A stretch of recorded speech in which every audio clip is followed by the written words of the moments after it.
بشپړ خبرونه ته مو زه رسول سالک هرکلی کوم. په کابل کې د ترکیې سفیر وایي د کابل او انقرې اړیکې په بېلابېلو برخو کې په پراخېدو دي او دغه اړیکې د دې لامل شوي چې د دې هیواد خصوصي برخه په افغانستان کې پانګونه وکړي. جنګ اونال په کابل کې د یوې روغتیايي مرکز د پرانیستلو پر مهال وایي دوی د یو دوست هیواد په توګه په افغانستان کې خپلو پراختیايي همکاریو ته دوام ورکوي.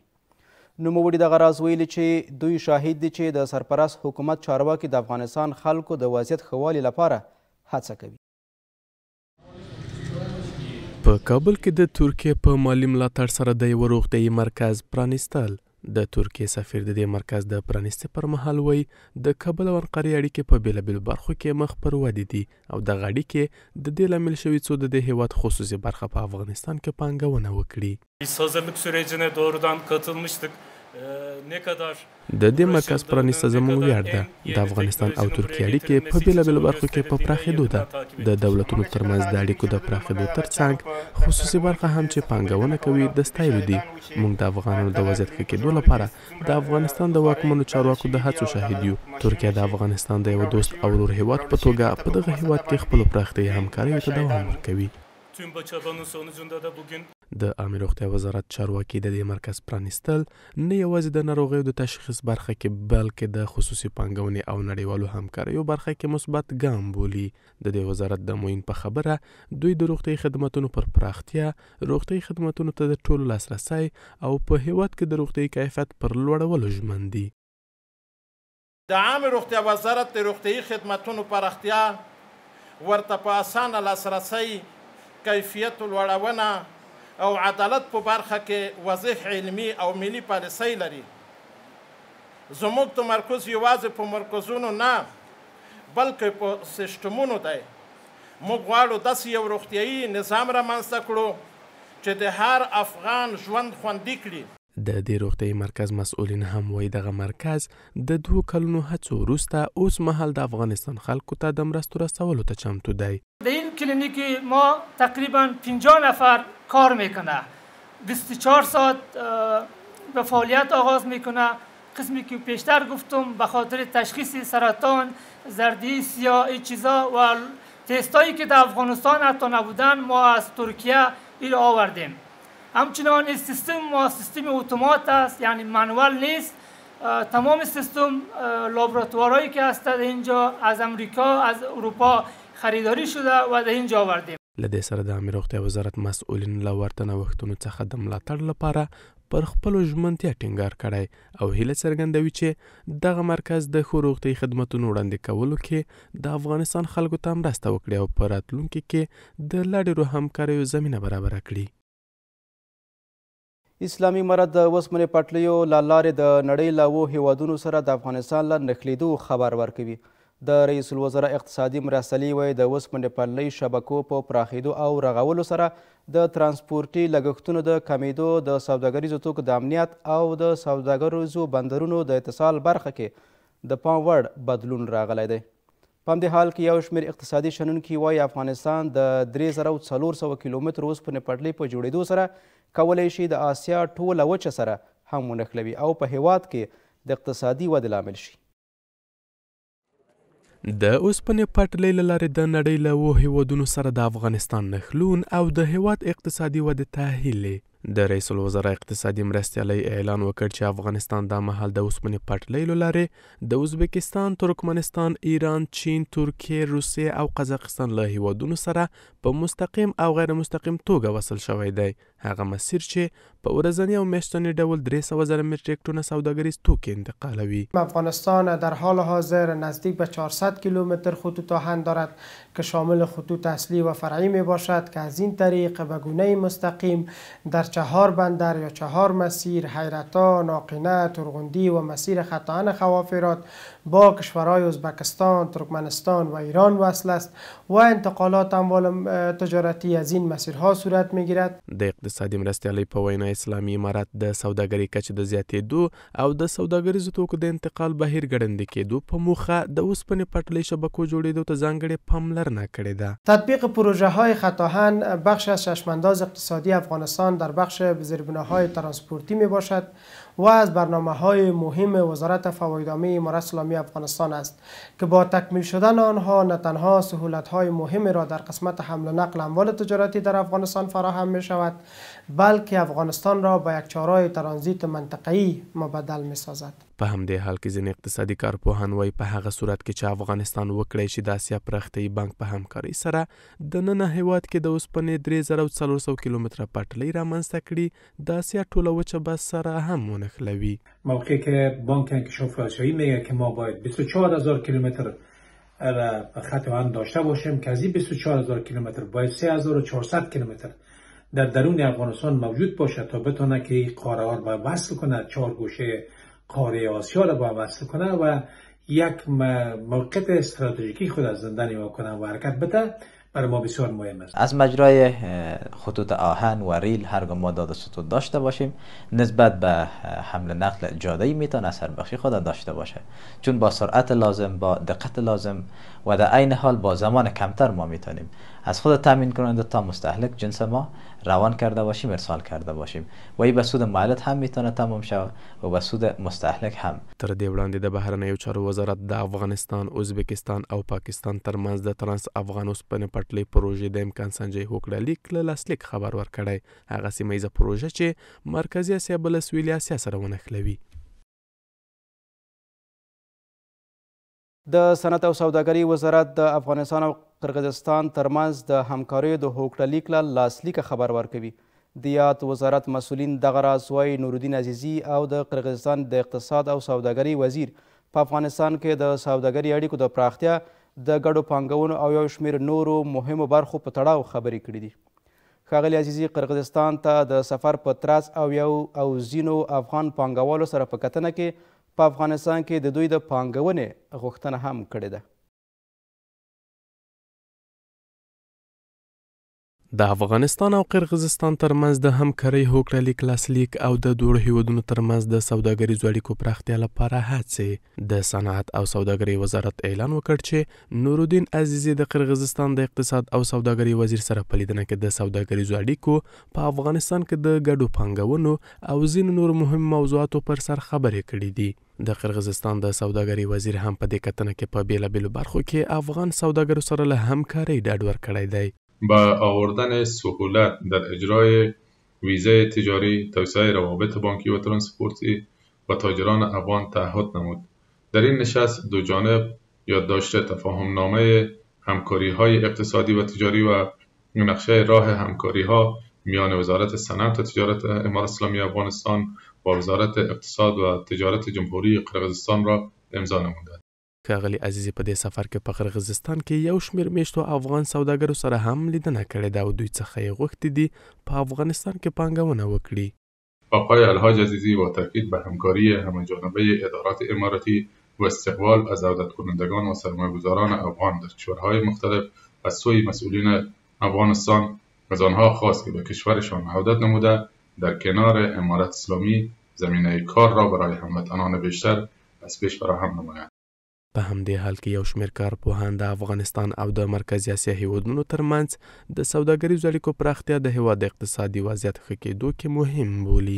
هر قدر اتباع افغانستان بتونه به کشورهای مختلف سفر بکنه، زمینه تجارت، زمینه اقتصاد و زمینه های مختلف بررسی شود، رفت آمد صورت بگیره، با ما اندازه در ترقی تعالی و پیشرفت و صادرات و زمینه های خوب تجارتی و بازارهای نوی اقتصادی برای کشور عزیز ما پیدا میشه. د صنعت او سوداګرۍ وزارت واکپال قرغیزستان ته په خپل سفر کې د قرغیزستان د بین البانکي پروسس مرکزي ادارې مدیره پلاوي سره هم د بانکي تعاملاتو پراختیا او ځینو نورو مواردو پر سر خبرې کړې دي.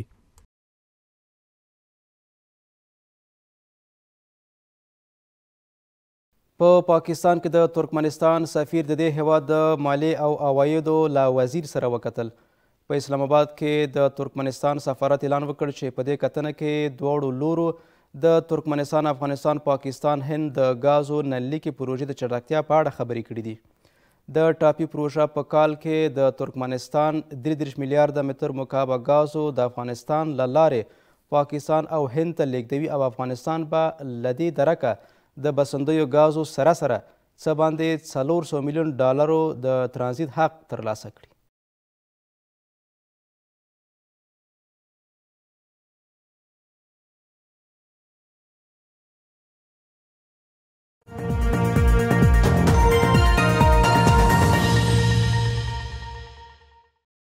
د خبرونو دوام ته ښه راغلاست. د خوړو نړیوال پروګرام وایي په افغانستان کې 9.5 میلیون تنه د خوړو له حد نامنۍ سره مخ دي چې دغه شمېر د دې هیواد 20% وګړو معادل دی. د ملګرو ملتونو د خوړو او کرنې برنامه په افغانستان کې د وچکالۍ له دوامه د اندېښنې په څرګندولو سره ویلي چې وچکالۍ کښتونه فلج کړي، مالدارۍ برخه یې ځپلې او کورنۍ یې د اوبو او خوړو له نشتوالي سره مخ کړي دي. فاو څه باندې 1 میلیون تنو ته د رسیدنې لپاره د 4.5 میلیون ډالرو مرستې غوښتنه کړې ده او خبرداری ورکړی چې د مالی ملاتړ پرته به کړکېچ لا ژور شي.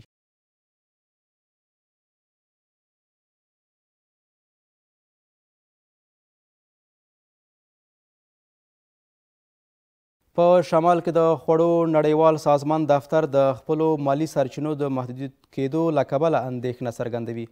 د یاد بنسټ مسؤلین وایي شته سرچینې د اړتیاوو کچې په پرتله لږې دي او د روانې زیږدیزې میاشتې کې توانېدلي د افغانستان په شمال کې د 2 میلیونو اړمنو له ډلې 140 کسانو لپاره مرستې برابرې کړي.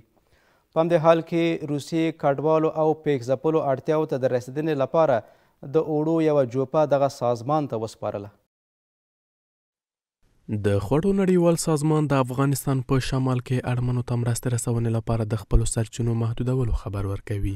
د دې سازمان مسؤلین وایي د روان زیږدیز کال په اګست میاشت کې په 5 شمالي ولایتونو کې د 2 میلیونه اړمنو له ډلې توانېدلي دي 140,000 تنو لپاره مرستې برابرې کړي. تقریبا با اساس ارقام به حدود 2 میلیون نفوس فعلا در 5 ولایت زون شمال فعلا نیاز داره که کمک‌های بشری برسان برسه.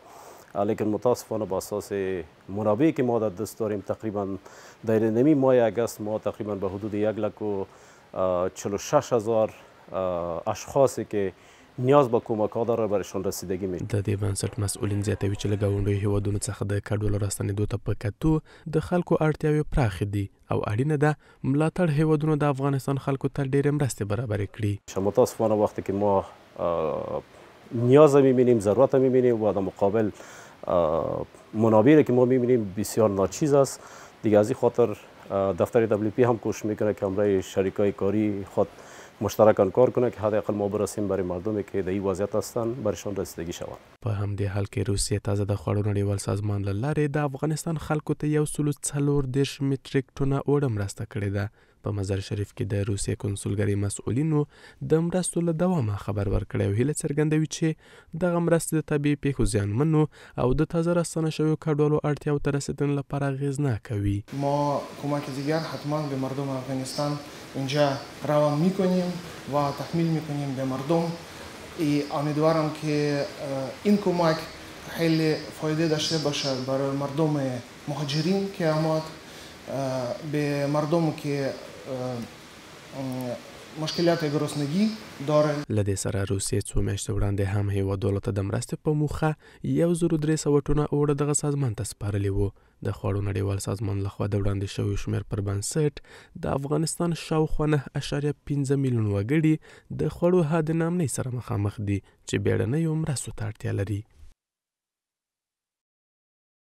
ورزو کندهار ته. په کندهار کې د کرایي او پلور لپاره د کورونو په کمښت سره په دغه ولایت کې د لوړ پوړیزو ودانیو جوړېدو چارې پیل شوي دي. یو شمېر کندهار میشتي وایي د کورونو د کمښت ستونزې د هوارۍ ترڅنګ د ودانیو جوړول دوی ته به د غوره هوساینې خدمتونه هم برابر کړي. په همدې حال کې د کندهار د کور او ښار جوړولو ریاست مسؤلین وایي دغه اداره د لا ډېرو ودانیزو پروژو پلي کېدو او د ښار پراختیا لپاره یوه برنامه لري. په کندهار کې د لوړ پوړیزو استوګنیزو ودانیو د جوړولو چارو پیل. په داسې حال کې چې دغه ورځې په کندهار کې اوسېدو لپاره د کور پیدا کول سخت شوي، په دې ولایت کې د څو لوړ پوړو استوګنیزو ودانیو د جوړولو چارې تر لاس لاندې نیول شوي دي. د کندهار ځینې اوسیدونکي باور لري چې د لوړ پوړو ودانیو جوړېدل به د کرایې او پلور لپاره د کورونو کمښت ستونزې حل ترڅنګ دوی لپاره د هوسا ژوند زمینه برابره کړي. دوی دغه راز په دې ښار کې د لوړ پوړو ودانیو جوړولو پر سر د پانګونو د زیاتوالي غوښتونکي دي. کندهار کې استوګنیز کمپلیکسونه چې دي په ډېر اړتیا لیدل کېږي ځکه دلته نفوس زیات دی او خلک هم د ډېرو معیارونو سره بلد نه دي. یعنې ډېر معیارونه دي غواړي چې په یو ښه معیاري ځای کې واوسېږي او ترڅنګ دا اقتصادي هم دي دغه معیارونه د استوګنځایونه. ایران او پاکستان څخه راستنېدونکي افغانانو په راتګ سره دلته په کندهار کې په ټول افغانستان کې د خلک د کورو د کمښت سره مخ شوي دي. پانګوال هم د معیاري او هوساینې په امکاناتو برابر د کورونو پر جوړولو ټینګار کوي او د کورونو په جوړولو کې یې ودانیز معیارونه په پام کې نیولي دي. موږ چې کله د کمپلیکس فعالیت شروع کوي په صورت عموم د ټول ښار د ودانیو ارزونه کړې ده او د خلکو غوښتنې مد نظر نیولې دي. نو طبیعي خبره ده په یو ښار کې عصري بنا جوړول د ښار غوښتنه ده، د ښاریانو غوښتنه ده او د ښار په ښایستګۍ پرمختګ او عصري کېدو کې مثبت رول لري. د معیاري او پرمختللو ساختماني کورو نشتوالی و نو دلته د کورونو کمی دي او دا یو پرمختللې پروژه وه چې موږ دلته عملي کړله او موږ دا مو په خپل هیواد کې کړله او موږ دا دغه وه چې دا خلک دا کمه سرمایه ګذاري خارج ته ونه باسي.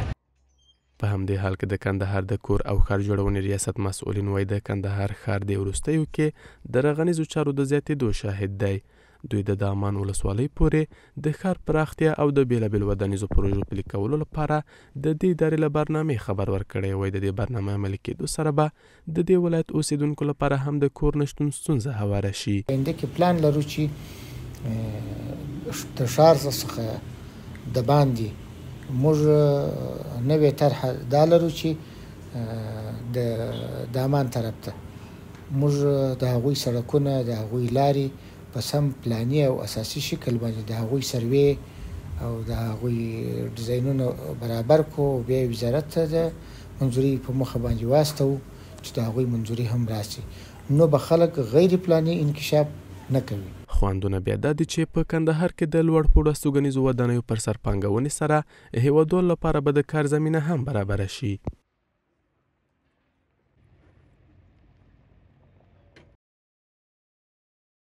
د نن شپې خبرونه او راپورونه همدومره ول. له تاسو ټولو لیدونکو او همکارانو څخه په مننه. تر بیا ښې چارې.